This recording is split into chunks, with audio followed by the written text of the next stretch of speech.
Hi guys, welcome back to my YouTube channel. In today's tutorial I will show you how to make this cute beanie which is perfect for today's weather, which is fall, and later for winter. So let's get to it. So for this project, as always, you're gonna need some yarn and a hook. I'm using 5mm hook and I'll be joining two yarns because I want a chunkier beanie. I'm using YarnArt Jeans in the color 18 and 03.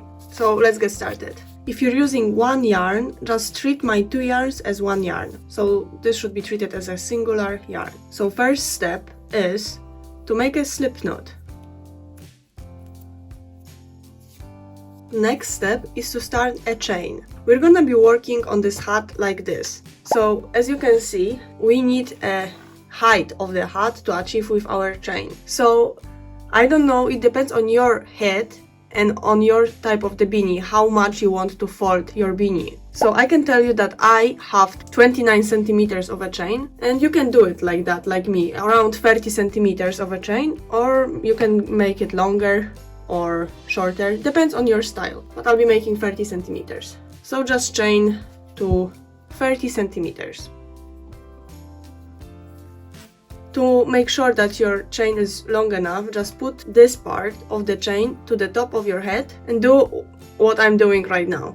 And it should tell you if it's long enough. Alright, so I have around 30 centimeters of my chain. On the way back, we'll be making single crochet in every stitch except like the last 5 centimeters. Like when you have around 5 centimeters left of the chain, stop working and wait for next instructions.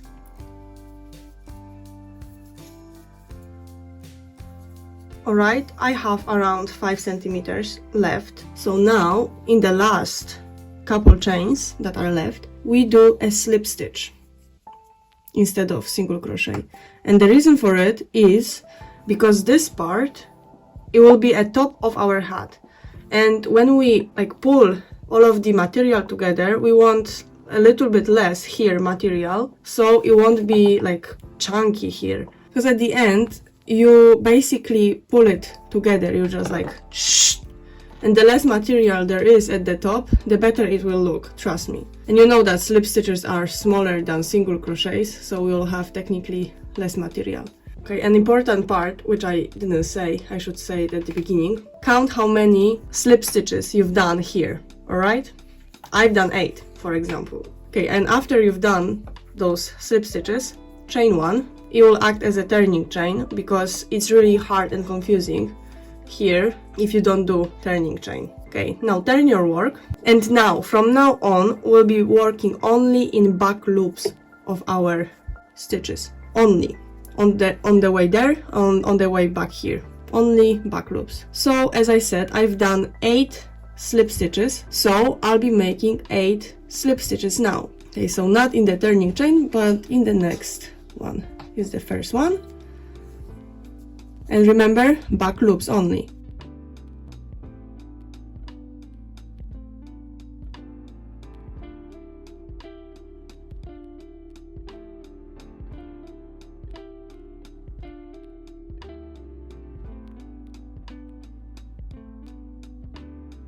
Okay, I've done 8 slip stitches, and now for the rest of the row I'll be making single crochets in the back loops only, and I'll see you guys then and explain what to do next. Okay, I've done my last single crochet, and in general I don't do turning chains. If you want to, you can do it, but I'm just usually turning my work and I start working in the first stitch normally, like that.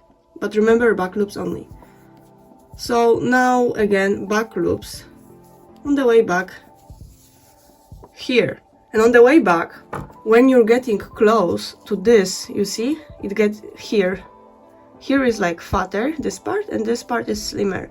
And when you're getting close to it, you should start counting stitches from this side. So as I said, I was doing 8 slip stitches, so I will be counting 1, 2, 3, 4, 5, 6, 7, 8. And I will know that this will be my last single crochet and the rest will be slip stitches.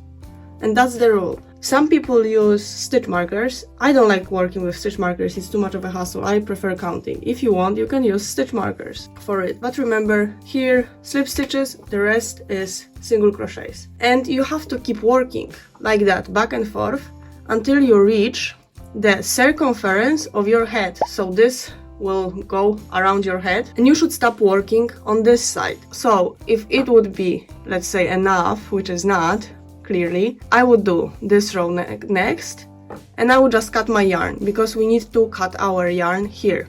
Technically, we're not cutting our yarn, but we'll stop working on this side, where we have the yarn from our slip knot. So do it, and I'll see you guys then. Okay, as you can see, I finished, and let's see. I have roughly 50 centimeters in width, maybe a little bit more. So this is like your approximation. Now you can see on the screen how you can measure if it fits you, or you can just measure your head and know the circumference, then you'll know how wide it should be here. Not like this part. This part is a little bit like smaller, because this is just smaller. Here it should be the widest, because this will be on the bottom of your head. As I said, we finished here on this side where we started the chain. Okay, so basically we finished where we were doing slip stitches. Now next step is to join those opposite sides together. And when we joined it, then like, look, we'll just fold it like that, and this will be our left side. So in my case, I have to fold it in different way, because I have here, as you can see, ends of the yarn. So I want this to be my left side, so I'll have to have it like that. And this will be my left side, this will be my left side, so it's perfect. When you fold it, you're gonna be joining stitch by stitch. So I'll show you how I'm joining those type of stitches. You can use, for example, different method. You can just use a tapestry needle and just sew it together, but I'll do it like that. I'm starting from this side. I need to put my hook through the first front loop. You see, you have the V here, and I'm putting in between here, and on this side you just put it through the first chain that you've done, because here, this one of the sides, in my case this side, was a chain, right? So I'll just put it through the first chain that I've made. And now grab your yarn, working yarn, and pull through all of the loops that you have on your hook. And now next stitch, front loop, next chain, and pull through all of the loops. And next, front loop, next chain, which is here, and pull through all of the loops.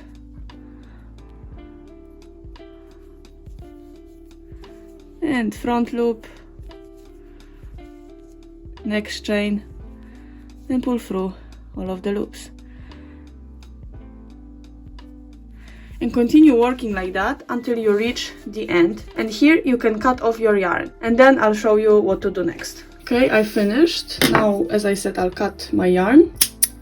Next step is, if you work as me with 2 yarns, now we're gonna switch to 1 yarn. Just choose a color, it doesn't matter because it's not gonna be visible. Cut a little bit of yarn, so you'll have it like loosely.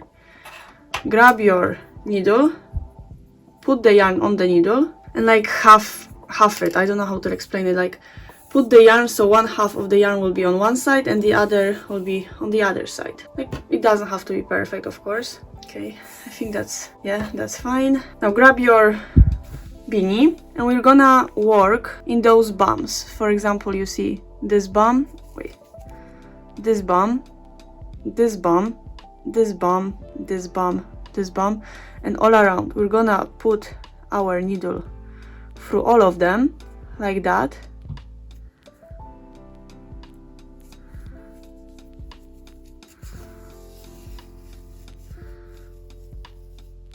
And you see, leave a little bit at the end here, for example, and work all around your beanie.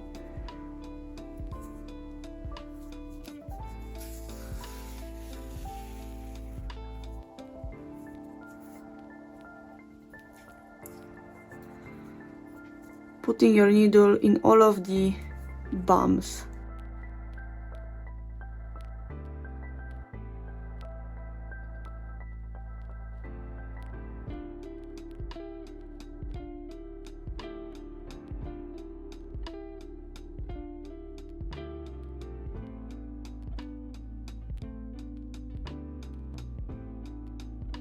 Okay, as you can see, I put my needle through all of the bumps, and let's go back to the first bump.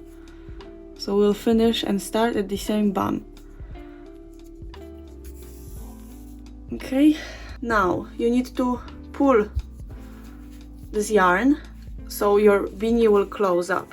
You can see it's closing up. Okay, now you can cut off your needle from the yarn. You can tie the knot with the yarn that you just pulled, and later all you need to do is with the ends and put the beanie on the right side.